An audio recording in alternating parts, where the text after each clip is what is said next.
নির্বাচনের পরে বিএনপি গণভোটের সাথে প্রতারণা করলো। বিএনপির ইতিহাস প্রতারণার ইতিহাস। আমরা দেখেছি ইতিহাসের দিকে তাকালে আমরা দেখতে পাবো বিএনপি সকল গণ অভ্যুত্থানের সুবিধাভোগী এবং সকল গণ অভ্যুত্থানের সাথে এই বিএনপি প্রতারণা করেছে। বলা হচ্ছে একে অপরকে প্রতারক, বিএনপির বিরুদ্ধে প্রতারণার অভিযোগ আনা হচ্ছে। আবার বিএনপির পক্ষ থেকেও কিন্তু আমরা জানি যে নির্বাচনের আগেই প্রতারণার দলিল বলা হয়েছিল, তখন যখন গণভোটের অধ্যাদেশ জারি হলো সেই সময়টাতে। আমি মেজর আখতারুজ্জামান আপনাকে দিয়ে শুরু করতে চাই যে আপনি কিভাবে দেখেন আসলে ধরনের অভিযোগ যে আসছে। ধন্যবাদ। আসসালামু আলাইকুম আপনাকে, আপনার মাধ্যমে আপনার দর্শক সবাইকে সালাম জানাই। আপনার অনুষ্ঠান বহুদিন পরে আসার সুযোগ হলো, অনেক অনেক ধন্যবাদ। প্রতারণা শব্দটি রাজনীতির সঙ্গে যায় না। যারা বলছেন আমি জানি না তারা কি কারণে বলছেন। প্রতারণাটা একটা ব্যবসায়িক টার্ম। একজনকে কমিটমেন্ট দেওয়া, সেই কমিটমেন্টটা রক্ষা না করাকে আমরা প্রতারণা বলি। রাজনীতিতে কমিটমেন্টটা হয় সরকারের সঙ্গে অন্য রাজনীতি দলের। দুই রাজনীতি দলের কমিটমেন্ট হয় না, সমঝোতা হয়, আন্ডারস্ট্যান্ডিং বলি আমরা। আন্ডারস্ট্যান্ডিংটা সবসময় পরিবর্তনশীল, কারণ বিভিন্ন প্রেক্ষাপটে বিভিন্ন জায়গায় চলতে গেলে আমরা রাজনীতি নদীর স্রোতের মতো বিভিন্ন বাঁকে বিভিন্নভাবে মণ্ডিত হয়, বিভিন্নভাবে কখনো ভাঙ্গন হয়, কখনো চল দাঁড়িয়ে যায়। এখানে আজকে যে আপনি সুন্দর কথা বলছেন, দুর্ভাগ্যজনক শব্দটা ব্যবহার করেছেন। আমি এই শব্দটা দিয়ে শুরু করতেছি, দুর্ভাগ্যজনক। আসলে দুর্ভাগ্যজনক আমাদের রাজনীতিতে এত বেশি ম্যাচুরিটি চলতেছে, এত বেশি বালখিল্য রাজনীতি হচ্ছে। কেউ বলছে আজকে রাজনীতি কিশোরদের রাজনীতি, তরুণদের রাজনীতি, কেউ বলছে তারুণ্যের রাজনীতি। সবকিছু মিলে তারুণ্যের রাজনীতি তখনই হয় যখন আকবরের বয়স 9 বছর হয়। তারুণ্যের রাজনীতি তখনই হয় যখন আলেকজান্ডারের বয়স 27 হয়। 27 বছরে যে সিপাহসালার যুদ্ধ জয়ের নামে তাকে তারুণ্য বলা হয়। সেই 66 বছরের সেলুকাসকে দিয়ে তারুণ্য হবে না, 66 বছরের সেই রোমান সম্রাটকে দিয়ে হবে না, কারণ সে তারুণ্য আনতে পারবে না। আজকে যারা দেখছি তারা আমরা সবাই ষাটুর্ধ রাজনীতি করতেছি, কাজে তারুণ্য নাই, তারুণ্য আসতেছে। এখানে যে বিষয়টি আমি মনে হয় আপনার যেটা প্রতারণার কথা বলছেন, সেখানে হচ্ছে যে প্রতারণা বা মুনাফিকি একই। আমি রাজনীতি হবে সেটা বলবো না। এখানে আমি বিএনপির যে জিনিসটা বলবো, সেখানে বিএনপি একটা উইনিং গেম। তারা 6 গোলে 7 গোলে জয়লাভ করতেছে এবং জয়লাভ করেছে, কিন্তু সেই 7 গোলের মধ্যে 2টা তারা আত্মঘাতী গোল খেলো। বিরোধী কোনো গোল করতে পারে নাই, কিন্তু বিরোধী দলকে 2টা আত্মঘাতী গোল দিল। একটি গোল দিলেন মেজর হাফিজ সাহেব, ঘোষণা দিলেন, প্রয়োজন ছিল না, অপ্রাসঙ্গিক ভাবে বললেন যে নির্বাচনের আগে যদি আমরা এই জুলাই সনদ অস্বীকার করতাম না হতাম তাহলে নির্বাচন হতো না। তার মানে যে নির্বাচনে জয়লাভ করেছেন সেই নির্বাচনটাকে যিনি পরবর্তী স্পিকার হয়েছেন ভাবতে পারেন না স্পিকার হবেন, কারণ স্পিকার হওয়ার কোনো সুযোগ সুবিধা দলের প্রতি এত আনুগত্য তার কখনোই ছিল না, যে কারণে ওই দলের স্পিকার হতে পারে না। প্রকাশ্যে বলছি, গোপনে বলছে না, দুবাই হয়তো অসন্তুষ্ট হতে পারেন, কিন্তু প্রকাশ্যে বলছি দলের প্রতি তার আনুগত্য আমরা কখনোই দেখিনি জন্মের থেকে আজ পর্যন্ত, এবং ওই দলের স্পিকার হওয়ার মতো আনুগত্য তার দলের প্রতি কখনোই দেখাতে পারে নাই। কিন্তু হয়েছেন, কেন হয়েছে আমি জানি না, যারা চেষ্টা করি না, কারণ রাজনীতি এরকম অনেক কিছু হয়। উনি একটা সেম সেট গোল দিলেন, প্রশ্নবিদ্ধ করলেন যে বিএনপি নাকি জানতো জুলাই সনদ দস্তখত করে নির্বাচন হবে না, ফলে তারা ধোঁকাবাজি করে শব্দটা উনি ব্যবহার করেছেন যে করে জুলাই সনদ দস্তখত করেছেন। আর আরেকটি করে ফেলেছেন আমাদের বর্তমানে বাংলাদেশের তুখু রাজনীতিবিদ, যিনি স্বয়ং প্রধানমন্ত্রীকে নিয়ন্ত্রণ করেন, সালাউদ্দিন কাদের চলছিল যে বলছিল একবার আগে জানতাম না যে কুকুরকে বিড়াল কুকুরকে লেজ নাড়ায়, এখন তো বাস্তব দেখতে পাচ্ছি লেজই নড়ে, লেজ দিয়ে নড়া হয়। সেখানে তিনি বললেন যে আমরা জানতাম এবং আমরা জেনে শুনেই জুলাই সনদ দস্তখত করেছি যে আমরা এটা মানবো না, কারণ আমরা নির্বাচন হবে না, নির্বাচনের জন্য আমরা এটা করেছি। তাহলে এই যে দুইটি সেম সেট গোল নিলেন, আজকে শব্দগুলো কেন আসতেছে, কেন আজকে বিরোধী দল বা আমরা জামাত ইসলাম আমরা এটা বলার চেষ্টা সেই জায়গাটাই যদি আমরা জানি কেন আসছে, সেটা বলি কেন আসছি। আমি এখানে একটু ক্লিয়ার করি, আমি জামাতের নেতা নই, আমি জামাতের সহযোগী করবি, আমি নেতা এখন হতে পারি নাই, কাজে সহযোগী করবি। সেই বলছি জামাত এটাকে খুব অত্যন্ত সূক্ষ্মভাবে বলা হচ্ছে যে আপনারা এটা অভিযোগ আনছে খণ্ডান। আপনারা যদি আপনারা জানতেন যে আপনারা এটা করবেন না, তার মানে আপনারা জানেন, এটা তো মুনাফিকি। অর্থাৎ যে জিনিসটা আপনি জানেন এটা না জানার ভান করা নামে তো মুনাফিকি শব্দ অর্থ। আর প্রতারণা মানে আপনি এই কাজটা করে ফেলছেন, এমন না যে আপনি করবেন বা করার ভাব ধরেছেন। শুধু মুনাফিকিতে আপনি দাঁড়িয়ে থাকেন নাই, আপনি মুনাফিকের পরে আরেক কদম বাড়িয়ে আপনি বলছেন যে আমরা জানতাম এটা করবো না, কিন্তু তারপরেও ওটা ওই নির্বাচনটার স্বার্থে আমরা এটা করেছি, নির্বাচনকে গুরুত্ব দিচ্ছে, নির্বাচনটা মোর ইম্পর্টেন্ট দেন কমিটমেন্ট। আচ্ছা, এখন সে কারণে আপনি বলছেন যে এই শব্দগুলো ব্যবহৃত হচ্ছে, এই কথাগুলো ব্যবহৃত হচ্ছে, কিন্তু তার আগের জায়গাটায় যদি আমরা যাই, এই শব্দের ব্যবহার তো নির্বাচনের আগেও হয়েছে, তখনকার প্রেক্ষাপটটা কি ছিল সেই বিষয়টা একটু আমি আমার মনে হয় শামসুর জামান শুনে আমি আপনার কাছে আসবো। শামসুর জামান আপনার মন্তব্য শুনতে চাই। এই যে পাল্টাপাল্টি অভিযোগ যে আসছে, যে প্রতারণার অভিযোগ আসছে, মুনাফিকের অভিযোগ আসছে, পাল্টাপাল্টি বলতে আপনি কি মিন করছেন? যে জামাত এটা বলছে, হ্যাঁ, জামাত এবং বিরোধী জোটের নেতারা এবং তরুণদের যাদের কথা বলছি তারাও এমনকি বলছে বিএনপি আবার পাল্টা কি বলছে? বিএনপি কোনো কথা বলেনি। বিএনপি পাল্টাপাল্টি বলছে। পাল্টা বলছে এই জায়গা থেকে যে বিএনপি এটাকে প্রতারণা দলিল বলেছে নির্বাচনের আগে, সেই জায়গা থেকে আমি বলেছি। কোন জায়গায় দলিল বলছে? যখন আমাদের গণভোটের অধ্যাদেশ দেওয়া হয় সেই সময়টাতে আমরা শুনেছিলাম যে এটা প্রতারণা দলিল। এটা বিএনপি স্ট্যান্ডিং কমিটির মেম্বার নিজে বলেছে, এটা প্রকাশিত পাবলিশ নিউজ। এটা না, এটা ঠিক শুনেননি। বিএনপির আগাগোড়া স্ট্যান্ড হচ্ছে জুলাই সনদ অক্ষরে অক্ষরে পালন করবে। একবার না, একাধিকবার পার্টির মহাসচিব এই কথা ব্যাখ্যা করেছেন এবং বলেছেন। তো যেই কথাটা আসলে বিএনপি বলে নাই, মানে জুলাই সনদ নেই, সেই জিনিসটা এটা কিন্তু জুলাই সনদ দিয়ে বলেননি উনি। এটা বলা হয়েছে যখন গণভোটের যে অধ্যাদেশগুলো দেওয়া হলো, নোট অফ ডিসেন্ট বাদ দিয়ে পিআর যখন ইনক্লুড করা হলো, তখন এই কথাটা তিনি বলেছিলেন। সেটা বলেছেন কি বলছিলেন যে এটাকে প্রতারণা দলিল। কারণ আপনার তো যখন জুলাই সনদ দিয়ে আলোচনা হলো, আমার জানা নাই, আপনি যেটা বললেন না আচ্ছা, যে আমি জুলাই সনদকে জুলাই সনদ নিয়ে না, এটা আবারও বলছি গণভোট। হ্যাঁ, গণভোট এগুলো প্রতারণার দলিল, একটু আমার ঠিক জানা নেই যে আপনি যেটা ঘোষণা। তবে এমন কিছু কথা হয়েছে আমাদের ডক্টর মোহাম্মদ ইউনূস সাহেব অন্তর্বর্তীকালীন সরকারের সময় আমাদের মনে হয়েছে তিনি বিভিন্ন বিষয় সামনে এনে নির্বাচন, মানে যেটা জাতীয় সংসদের নির্বাচন, তিনি এটা বিলম্বিত করার চেষ্টা করছেন। এটা বিএনপি চোখে শুধু ধরা পড়েনি, সেটা হচ্ছে এই গণঅভ্যুত্থান হচ্ছে দ্বিতীয় গণঅভ্যুত্থান বাংলাদেশের প্রেক্ষাপটে। এটি প্রথম হচ্ছে 90-এর গণঅভ্যুত্থান, প্রথম। তো এই প্রথম 90-এর গণঅভ্যুত্থানে আপনার খেয়াল আছে নিশ্চয় যে 90 দিনের মধ্যেই জাস্টিস শাহাবুদ্দিন সাহেব নির্বাচন করেছিলেন। কোন রকম বিলম্বের অজুহাত বা কোনো সংস্কারের কথা বা বিভিন্ন বিষয়ে সামনে, তখন আমরা ছাত্র নেতা হিসাবে এই 90-এর গণঅভ্যুত্থানের প্রেক্ষাপট রচনা এগিয়ে নেওয়া এই সঙ্গে সরাসরি যুক্ত ছিলাম। এবং নির্বাচনে অর্থাৎ 90-এর গণঅভ্যুত্থান পরবর্তীতে নির্বাচনে বেগম খালেদা জিয়া প্রধানমন্ত্রী হয়েছিলেন। এবং লক্ষণীয় বিষয়ে 24-এ গণঅভ্যুত্থানের পরেও যে নির্বাচন আছে, বিলম্বিত নির্বাচন 18 মাস পরে, সেখানেও কিন্তু বিএনপি নির্বাচিত হয়ে এখন সরকার গঠন করেছে। প্রেক্ষাপট দুইটা, কিন্তু সরকার এবং নির্বাচন দুটিতে বিজয় লাভ করেছিল বিএনপি।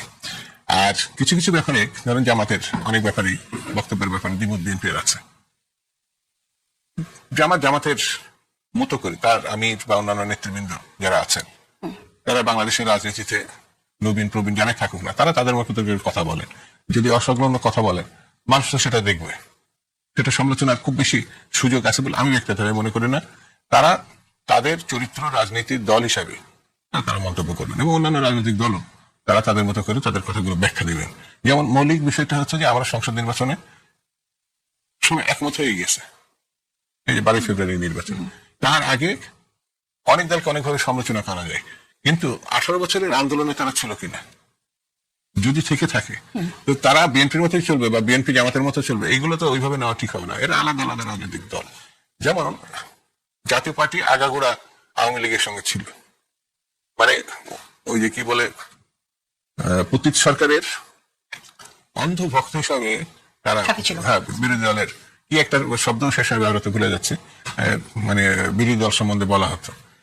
এখন কিন্তু সেই প্রেক্ষাপট এখন না, পালিত বিরোধী দল এখন। হ্যাঁ, আন্দোলনের সময় সরকার গঠনে জামাত বা বিএনপি একটা ভূমিকায় রাখছে, কিন্তু এখন প্রেক্ষাপটের ভিত্তিতে তারা প্রধান বিরোধী রাজনৈতিক দল জামাত। এটা কিন্তু জামাত জন্মের পর এত বড় দায়িত্ব কখনো আসে নাই। সরকারি অবস্থান করছে ফ্রন্টের দল হিসাবে, কিন্তু একক বিরোধী দল কিন্তু এখন জামাত ইসলাম। আরেকটা 6টি সদস্য নিয়ে এনসিপি, তারা বিরোধী দল না, ধরেন 11 দলে তারা সহযোগী একটা সংগঠন, একটা গ্রুপ। সেই হিসাবে আমি জামাতকে মনে করি সমালোচনার জায়গা থাকলেও 5 মাসে পড়া একটা সময়ের মধ্যে কে সরকারের ভালো কাজ মন্দ কাজ নিয়ে আলোচনা করতে জামাত এই এই সংকটটা আসলে এখন কিভাবে নিরসন হবে, আমি এই যে আপনাকে একটু মনে করে দিই যে কথাটি নিয়ে আমি আলোচনা করছিলাম যে জুলাই সনদ আদেশ অবৈধ, অন্তর্বর্তী সরকারের অন্তহীন প্রতারণার দলিল। এই কথাটি আমরা দেখেছি যে এপ্রিলের 1 তারিখে 2026-এ এটি বিএনপি স্ট্যান্ডিং কমিটির মেম্বার বর্তমান স্বরাষ্ট্রমন্ত্রী তিনি এই কথাটি বলেছিলেন যে এই আদেশটি সম্পূর্ণ বেআইনি এবং অবৈধ। তো সেই জায়গা থেকে স্পেসিফিক যদি আরো শুনতে চান তার মন্তব্য কোট করি, জুলাই সনদ বাস্তবায়ন আদেশ অন্তর্বর্তী সরকারের অন্তহীন প্রতারণার দলিল ও জাতীয় প্রতারণা, এই আদেশের কোনো আইনি বৈধতা নেই এবং এটি সূচনা থেকেই অবৈধ। কিন্তু সেই থেকেই তো সংকটটা শুরু হলো। এখন আমি বলে দিই, সবথেকে ভালো হবে তাকে ডেকে নিয়ে এসে আপনার টকশো না হলেও তার মতামত আপনার নিতে পারেন। আমার পার্টি একেবারে অক্ষর অক্ষরে পালন করবেন, মহাসচিব পার্টির দলীয় মুখপাত্র হিসেবে তিনি এই কথা বলেছেন। তা আমি ওটাকে প্রাধান্য নিয়ে আমি কথা বলছি। তাহলে এটা পার্টির বক্তব্য না, আপনি বলতে চাইছেন? পার্টি না, আমার তো মহাসচিবের যে এটা বিএনপি চেয়ারপারসনের পরে পার্টির মহাসচিব হিসাবে তাকে অনুসরণ করে পার্টির নেতা কর্মীরা, এবং সেটি সরকারের কথা বা দলের কথা হিসেবে ব্যাখ্যা করে। ওকে, ঠিক আছে, আমরা একটু তাহলে ভিন্ন দিকে যাই। আমার মনে হয় যে আলোচনাটা অনেকবারই আমরা করেছি জুলাই সনদ দিয়ে। এখানে একটা বিষয় যদি একটু এড করে ক্লিয়ার হবে। আই কনক্লুড মিস্টার, আচ্ছা, আপনি অভিনন্দন অভিনন্দন জানাচ্ছি। চাচ্ছি, উনি একটা সত্য বাস্তব কথা বলেছেন। আসলে এই ধরনের স্টেটমেন্ট গুলো পার্টির স্পোক্সম্যান হিসেবে মহাসচিবের কাছ থেকে আসা উচিত এবং উনি পার্টিতে স্ট্যান্ড করবেন। আর মন্ত্রীরা অনেক সময় অসাধারণ কথা বলে পুরো দলকে বেকায়দায় ফেলে দেয়। উনি যে কথাটা বলেছেন, আপনি বলেছেন, তারপর আমি রিপিট করছি। স্বরাষ্ট্রমন্ত্রী যে কথাটা বলেছেন উনি খুব এখতিয়ার বলতেন 31শে মার্চ 2026 স্বরাষ্ট্রমন্ত্রী বীর মেহতা সালাউদ্দিন আহমেদ বলেন, জুলাই জাতীয় সনদ সংবিধান সংস্কার বাস্তবায়ন আদেশ 2025 ছিল অন্তর্বর্তী সরকারের অন্তহীন প্রতারণার দলিল এবং জাতীয় প্রতারণা। এই বক্তব্য তো বিএনপি কখনো ধারণ এবং পালন করে নাই। কখনো বিএনপি জুলাই সনদ বা 25-এর যে জুলাই সনদকে বাস্তবায়িত করার জন্য মহাসচিব এবং বিএনপি বারবার বলছে, সেটা যদি প্রতারণা দলিল হয়ে থাকে তাহলে বাস্তবায়ন কেমন করবে? আজকে এখানে দুবাই পরিষ্কার বলেছেন এটা বাস্তবায়ন করবে, ওনার দলের স্ট্যান্ড বাস্তবায়ন করবে। That is the stand of BNP. BNP সেটা বাস্তবায়ন অভিনন্দন জানাচ্ছে এই জন্য যে এই স্ট্যান্ডটা আমি। এখন মহাসচিব যেটা বলছেন যে জুলাই সনদ নিয়ে বিরোধী দল সাধারণ মানুষকে বিভ্রান্ত করছে, সেই জায়গা থেকে যেমন মহাসচিবকে আমরা বারবার বলতে শুনেছি, এটা আমরা প্রধানমন্ত্রীকে বলতে শুনেছি, জুলাই সনদ কিন্তু অক্ষরে অক্ষরে পালন করার কথা। অক্ষরকে পালন করতে কি হচ্ছে মহাসচিব বলছেন, কিন্তু স্বরাষ্ট্রমন্ত্রী সংসদে দাঁড়ায়া 31শে মার্চ কি করে বলে যে প্রতারণার দলিল? যদি প্রতারণার দলিল হয়ে থাকে সেটাই তো পরে 8ই জুলাই 2026 সালে জামাতের আমির বলেছে, সনদকে প্রতারণার দলিল বলেছে, জাতি এটার বিচার চায়। জাতির সঙ্গে বিএনপি প্রতারণা করছে, অর্থাৎ সালাউদ্দিনের দায় দায়িত্ব আজকে বিএনপি চাপাচ্ছে এবং এটা দুদু সাহেব অত্যন্ত প্রাঞ্জল ভাষায় দলের প্রতি তার নিবেদনের প্রতি সে আজকে পরিষ্কার করেছে সে সালাউদ্দিনের পক্ষে নেয় নাই, সে পক্ষ নিয়েছে দলের। এই জন্য তো অভিনন্দন জানিয়েছে। এইভাবে দলকে বিভিন্ন সময়ে বিভ্রান্ত করেছে। আমরা একসময় রাজনীতি করেছি, উনি জানেন অতীত ইতিহাসে আমরা কিভাবে এক একজন একভাবে দলকে বেকায়দায় ফেলেছি। অতীত আমরা দেখেছি, তার এক্সাম্পল দিতে পারি আমাদের বন্ধু করে বলি, আজকে উনি আছেন কিভাবে দলকে বিভ্রান্তে ফেলেছে। কাজে এই ধরনের আমরা দেখেছি, ইভেন কি আমরা বিচৌধুরীর মতো লোককে দেখেছি কিভাবে বিএনপিকে জুলাই সনদ যেটা সাইন করা হলো এবং যে বাস্তবায়ন আদেশ সেটার মধ্যে ডিফারেন্স আছে। সুতরাং মহাসচিব বলছে কোনো ডিফারেন্স নাই, কিন্তু কিছু প্রতারণা সেখানে পিআরের বিষয়টা যেটা আসলে বিএনপি থেকে বক্তব্য ধরে নেব, মহাসচিব বক্তব্য ধরে নেবে, জামাত মহাসচিবের বক্তব্য ধরে নেবে, কিন্তু কিছু প্রতারক তারা নিজেদের পদ এবং অবস্থানের লক্ষ্যে গণভোটে যে প্রশ্নগুলো গেল আর জুলাই সনদে যেটা স্বাক্ষর করা হলো, আপনারা কি করে বলেন যে সেখানে কোনো সেখানে বিএনপি কোনো দ্বিমত পোষণ করে নাই? কিন্তু প্রতারক স্ট্যান্ড পাচ্ছে, সেটা আমরা বিচার চাই। একাধিকবার কিন্তু জুলাই সনদের প্রসঙ্গে বলা হয়েছে জুলাই সনদ বা সংস্কার এটা পার্লামেন্টের আলোচনার মধ্য দিয়ে মানে সিদ্ধান্ত নেওয়া হবে। এটা যদি কিছু সংবিধানের অংশ বলে অনেকে বাইরে থেকে দাবি করছে, অটোমেটিক এটা অংশ হয়ে যাবে। তো সংবিধানে অটোমেটিক অংশ হওয়ার সুযোগ নাই, কারণ সংবিধান পরিবর্তন, সংযোজন, পরিমার্জন এগুলো পার্লামেন্টের সংখ্যাগরিষ্ঠ নির্দিষ্ট সংখ্যক সদস্যের সম্মতিতে এটা হতে হয়। তো অটোমেটিক বলে মানে জুলাইয়ের পরবর্তী সময়ে তরুণ বন্ধুরা এবং অনেক বিশেষজ্ঞ বলছিল যে এটা সরাসরি, তখন বিএনপির পক্ষ থেকে কিন্তু বলা হয়েছে যে আগামী সংসদ নির্বাচনের পরে পার্লামেন্ট মধ্য দিয়ে এটা আমরা প্রতিষ্ঠা করব। অঙ্গীকার করা, প্রতিষ্ঠা করা এবং আইনগত ভিত্তি দেওয়া এগুলো এক একটা পর্যায়ের ঘটনা। তা আমি ব্যক্তিগতভাবে মনে করি যে দুটো সেশন সবেমাত্র গেছে এবং স্পষ্ট করে এটা বর্জন করা হয় নাই জুলাই সনদ বা সংস্কারের প্রসঙ্গটা। তো আগামীতে কমিটি যেটা হয়েছে, যেটা যে কমিটি থেকে আমরা আশা করছি সংবিধান সংসদে বিশেষ কমিটি যেটা হলো, সেখানে তো বিএনপি আমন্ত্রণ জানানোর পরও বারবার বলা হয়েছে, আমরা দেখলাম বিরোধী জোট থেকে কিন্তু কেউ আসেনি। বিরোধী জোট বলছে কমিটি হতে হবে, বিএনপির একটা কমিটি করছে, বিএনপি সংখ্যাগরিষ্ঠ একটি দল, তো বিএনপি কাউকে ডাকে নাই, এটা একটা জিনিস। আমি ডাকছি বিরোধী দলকে, তো বিরোধী দল সেখানে সদস্য দেয়নি, তার বক্তব্য থাকতে পারে যে এই কারণে আমরা এখানে যাই নাই, কিন্তু ডাকে নাই এই শব্দ নয়। না না, এই আমার কথাটা শেষ করে, তো বাইরে থেকে কথা বলা কমিটিতে গিয়ে একই কথা বলার ভিতরে পার্থক্য আছে। তো তারা কমিটিতে থাকতে চায় নাই, তারা তাদের মতো করে মনে করছে যে তাদের কথা অনুযায়ী আমি যদি বুঝতে না ভুল করি কমিটি চলতে হবে, তাহলে সরকারি দল সেটা চলবে কিনা। অর্থাৎ বিরোধী পক্ষ এই শর্তে যোগ দিতে পারে, যেহেতু এই শর্ত মানে নাই তাহলে তারা যোগ দেয় না, এমন হতে পারে। আমি বলছি না, এমন হতে পারে। তো সেই কারণে আমার কাছে মনে হয় যে সংসদের রাজনীতিতে কোনো জিনিস প্রতিবাদকে নেগেটিভ সেন্সে না নিয়ে স্বাভাবিক কারণে পরবর্তীতে আর আলোচনা হবে না, আর কোনো কথা হবে না, অর্থাৎ পার্লামেন্টের কমিটির মধ্যে নেই বলে আর দায়িত্ব পালনের সুযোগ নেই, এমন কোনো কারণ না। চমৎকার বলেছেন আপনি। মেজর অবসরপ্রাপ্ত আখতারুজ্জামান, আপনার কাছে আসি, আপনার কাছে আমার অনেক কিছু মানে অনেক প্রশ্ন আছে, অনেক কিছু জানতে ইচ্ছে করে, খুব এত কিছু জানতে পারবো না, খুব সংক্ষেপে একটু জানতে চাই যে আপনি একজন মুক্তিযোদ্ধা, আপনি জামাতে গেলেন, দীর্ঘদিন আপনার কাছ থেকে জামাতের বিরুদ্ধে অনেক বক্তৃতা শুনেছি, কিন্তু আপনি জামাতে গেলেন, ঠিক কি কারণে আপনি জামাতে যোগ দিলেন, আদর্শিক কোন কারণে সেটা যদি একটু বলেন আমাকে সংক্ষেপে।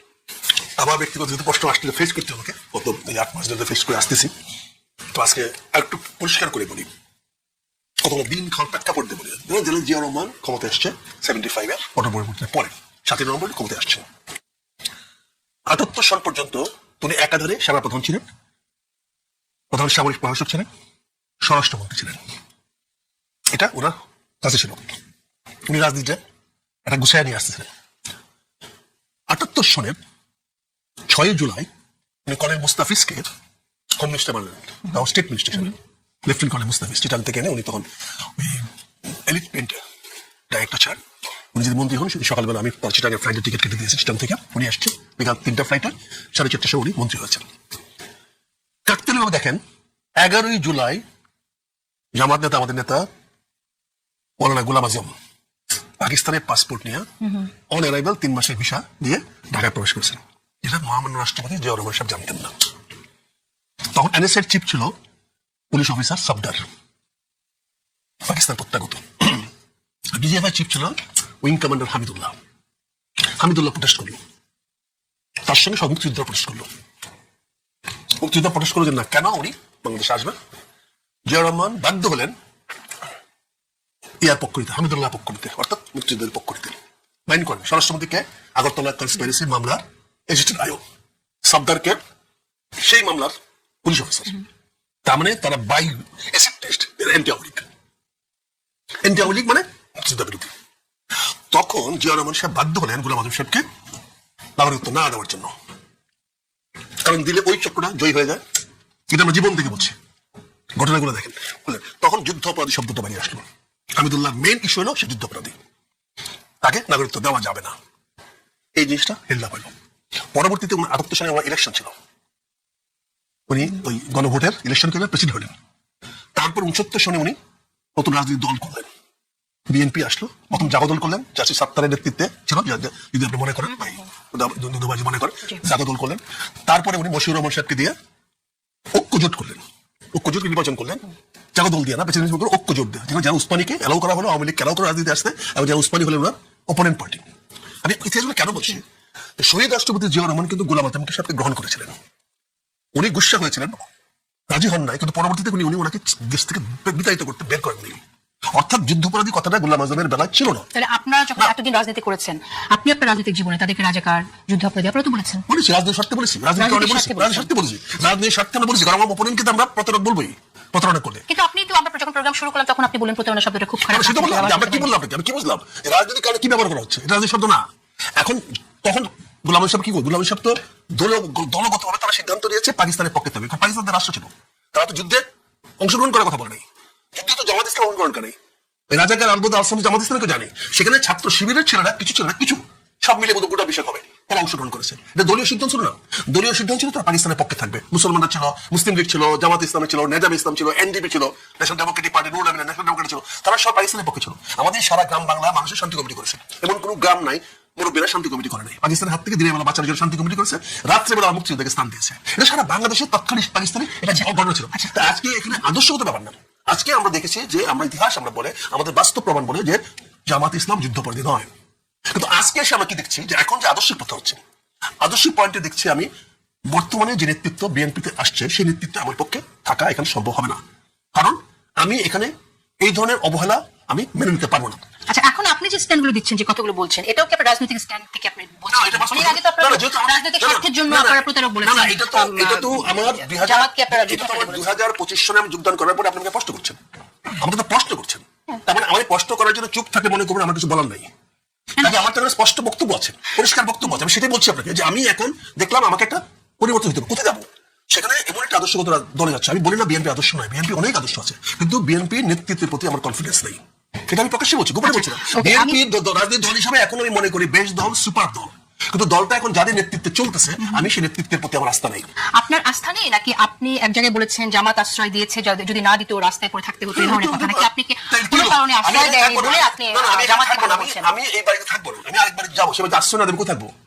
আমি তো থাকবো না, সিদ্ধান্ত আগে হয়েছে। আমি তো বলি না কেউ আশ্রয় দেয় না বলে আমি এখানে আসছি। আমি তো ওই দলে থাকবো না, এটা পরিষ্কার করে বলেছি, এবং বলেছি তো আমি তো আদর্শগত কোনো সংঘাতে বলি না। আমি বলছি এই নেতৃত্বে ওদের আমি থাকবো না, এটা আমি পরিষ্কার করে বলছি। আজকে বলছি, আজকে এখন বিএনপি নেতার সামনে বলছি, এটা আমার বিএনপির সঙ্গে আদর্শগত কোনো সংঘাত নয়। আমার সংঘাত হলো দলীয় নেতা, এই নেতার অধীনে আমি থাকতে পারবো না। আজকে যেমন দেখেন বিএনপির মানে মাননীয় প্রধানমন্ত্রীর রাজনৈতিক হয় একজন লোক যে সদ্য বিএনপিতে যোগদান করেছে, গত 6-7 বছর যোগদান করেছে। বিএনপির রাজনীতিতে এতই বন্ধ নেতৃত্ব হয়ে গেল যে তাকে একটা রাস্তায় মানে একজন নেতা একজন যোগ্য থাকুক, বাইরে থেকে এনে তাকে রাজনৈতিক উপদেষ্টা বানাতে হবে। তাহলে সে কার রাজনীতি করবে? সে কি কোটা বিরোধী রাজনীতি করবে? নতুন ব্যক্তি রাজনীতিতে আসতে পারবে না, নতুন বিরোধী আসুক, কিন্তু পুরোদের অবস্থান কোথায় নিয়ে যাবেন? কাজে সেই জন্য আমি ওই জায়গাটা ছেড়ে দিয়ে চলে সেটা তো কোনো এই জন্য প্রশ্ন করি না, আপনি আমাকে প্রশ্নটা করেছেন, উত্তরটা তো আমার মতো করে নেবেন। কাজে আমি সেই প্রশ্ন করেছেন বলে আমি শুনতে চাই করেছিলাম। রাজনীতিবিদরা যদি, আমি যে কথাটি এখানে আসলে শুনলাম মেজর অফ ডক্টর জামাল, তিনি বললেন যে এটা রাজনৈতিক কারণে এতদিন ধরে তিনি জামাত ইসলামকে যুদ্ধ অপরাধী রাজাকার এটা বলেছেন, প্রতিপক্ষকে এটা বলতেই হয়। আমরা তো আসলে এই রাজনীতিটা প্রত্যাশা করি না, কিন্তু তারপরেও আমরা শুনছি যে এটা, আপনার মন্তব্য শুনতে চাই আসলে আমি। রাজনীতিবিদ হিসেবে উনি মনে করছেন যে এই জায়গাটা আর উনি থাকবেন না, উনি এই আদর্শটার মধ্যে থাকবেন না, আরেকটি আদর্শ বা আরেকটা দলে যাবেন। এ নিয়ে বিতর্ক কি আছে? বিতর্কের কোনো কিছু নাই, কিন্তু রাজনীতিবিদদের কাছ থেকে তো আমাদের প্রত্যাশা যে আদর্শের রাজনীতিটা আপনারা না করবেন। না, এটা রাজনীতিবিদ তো সবাই। গোলাম আজম সাহেবের রাজনীতিবিদ, মৌলানা ভাসানুর রাজনীতিবিদ, শ্রী জিয়া রহমান রাজনীতিবিদ, সামরিক বাহিনী থেকে আসলো। তো আপনি কমিউনিস্ট, এরাও রাজনীতিবিদ, উগ্র ধর্মান্ধ গোষ্ঠী রাজনীতিবিদ। তা আপনার দৃষ্টিভঙ্গিটা আপনি নিজে কোনটা পছন্দ করবেন সেখানে আপনি যাবেন। আপনি কথা বলছেন, যেমন কেউ মনে করছে 71-এ শ্রী জিয়া রহমান স্বাধীনতা ঘোষণা করছেন এখানে যুদ্ধ করার জন্য রাইফেল হাতে করে মানুষের পক্ষে অবস্থান নেওয়া। আবার একটা গোষ্ঠী মনে করছে যে 47-এ যে পাকিস্তান হয়েছিল সেখানে আলসামস আলবদর সেখানে বাংলাদেশি ভূমিকার ওদের হত্যা করলে পরে পাকিস্তান রক্ষা হতে পারে, নারী নির্যাতন করলে পাকিস্তান রক্ষা হতে পারে। তাদের এটা আইডিওলজি মনে হয়েছে, তারা এটা গ্রহণ করছে, কিন্তু আলটিমেট তারা পরাজিত হয়েছে। এটা তো পাকিস্তানের একটা অংশ ছিল, আমরা যেখানে বসা ইস্ট পাকিস্তান ছিল, সেটাই বাংলাদেশে রূপান্তরিত হয়েছে। তো স্বাভাবিক কারণে মানুষের ইচ্ছার পক্ষে থাকবেন না বিপক্ষে যাবেন। যেমন গোলাম আজমকে এই দেশে কোন সরকার তার নাগরিকত্ব ফেরত দেয়নি, তার নাগরিকত্ব সে পাইছে কোর্টের মাধ্যমে। তো আপনি এখন কোর্ট যদি কাউকে মানে আপনি তাকে বর্জন করলেন, কোর্ট তার অধিকার ফিরিয়ে দিল, নাগরিকত্ব পাইছে কোর্টের অংশ যে আপনি অপরাধের বিচার করতে পারেন, কিন্তু জন্মসূত্রে যে অধিকারটা সে পাইছে সেটা আপনি কেড়ে নিতে পারেন না। তো সে এটা আমার এখন ওই রায়টা আমার বিস্তারিত পড়া আছে, সেহেতু তার নাগরিকত্ব আর তার কর্মের ভালো মন্দ নিয়ে বিচার হাইকোর্ট করে নাই। স্বাভাবিক কারণে গোলাম আজম সাহেবের অপরাধের পরে অনেকে তো ফাঁসি হয়েছে, জেল হয়েছে, সেটা তো আরেকটা প্রসঙ্গ। সেই জন্য আমার কাছে মনে হয়েছে যে রাজনীতিবিদ মানে সব একই গণ্ডির মধ্যে আছে এমন না, এটা ভিন্নতা না। যেমন শেখ মুজিবের কাছে মানে আপনি 10ই জানুয়ারি আগ পর্যন্ত শেখ মুজিব একটা 72-এর, আর 10ই জানুয়ারির পরের মৃত্যু অবধি আরেকটা। তো আপনি কোন শেখ মুজিবকে নেবেন? তার হত্যাকাণ্ড, তার বাকশাল গঠন, তার অবস্থান থেকে সরে রক্ষী বাহিনী কেন্দ্রিক তার ভূমিকা পালন, এটা, আর নাকি আপনি 72-এর আগ পর্যন্ত মানে জনগণের পক্ষে যে ভূমিকা, স্বাধীনতা সার্বভৌমত্বের পক্ষে যে ভূমিকা, সেটার পক্ষে নেবে। শেখ মুজিব তো আসলে দুইটা। বাংলাদেশের মানুষ যেমন একসময় তার জন্য মানত করছে, আবার একসময় তার মৃত্যুর পরে আনন্দ করছে এই দেশে। তো একটা মানুষের বিস্ময়কর উত্থান, বিস্ময়কর পতন, এত নির্মম ভয়ঙ্কর পতন পৃথিবীর ইতিহাসে খুব কম পাবে। আবার এরকম উত্থান, এত জনপ্রিয়তা, এত ভালোবাসা খুব কম পাবে। এটা এই মানুষের এই জনপদে এটা সংগঠিত হয়েছে। সেই হিসাবে এই দেশের মানুষ যদি কোনো কারণে প্রতিশ্রুতি থেকে সরে যায় তাহলে এটা ভালো চোখে নেয় না, এবং সে যত আপনই হোক, যত নিজের মানুষই হোক, তাকে প্রত্যাখ্যান করতে 1 মিনিটের সময় নেয় না। আওয়ামী লীগের কথা আপনি বললেন বা শেখ মুজিবুর রহমানের কথা বললেন, জামাতের অবস্থাটি শুনতে চাই আপনার কাছ থেকে। যেমন জামাত গণধিকৃত একটি ভূমিকা 71-এ নিয়েছে, তো এটা 55 বছর আগের। তার মানে এই যে তার চরিত্র থেকে এটা মুছে গেছে, ধুয়ে গেছে, তাই না। জামাতের সব থেকে বিব্রতকর পরিস্থিতি হচ্ছে 71-এর ভূমিকা। এরপরে তার গণঅভ্যুত্থানে আসা, অর্থাৎ মানে আন্দোলনে আসা, মানুষের পক্ষে থাকা। এই যে আপনি যারা জয়লাভ করছে বিরোধী দলের সদস্য হিসাবে, তা আপনি গণতন্ত্র মানলে এটা আপনাকে স্বীকার করে নিতে হবে। আপনি তার রাজনৈতিক দৃষ্টিভঙ্গি, ভূমিকা এটা নিয়ে সমালোচনা করতে পারেন, কিন্তু জনগণের মানে সমর্থন, ভোটাধিকার যদি মানেন, গণতন্ত্র মানেন, তাহলে দল হিসাবে জামাতকে আপনার মেনে নিতে হবে। যদি সেই সুযোগটা না থাকতো তাহলে তো তারা অন্য একটি দলে যোগ দিত, অথবা যেমন একটা সময় কিন্তু এই দেশের কমিউনিস্টরা মানে মানে পাকিস্তান আমলের কথা বলছি, মানে কোনোভাবেই রাজনীতি করার কমিউনিস্ট সন্দেহ হলেও তার জেলে থাকতে হতো। তখন তাদের কৌশলটা ছিল তারা আওয়ামী লীগের মধ্যে থাকতো বা মৌলানা ভাসানীর আশ্রয়ে থাকতো। ঠিক আছে, জামাত একটা সময় যখন নিষিদ্ধ হয়েছে তারা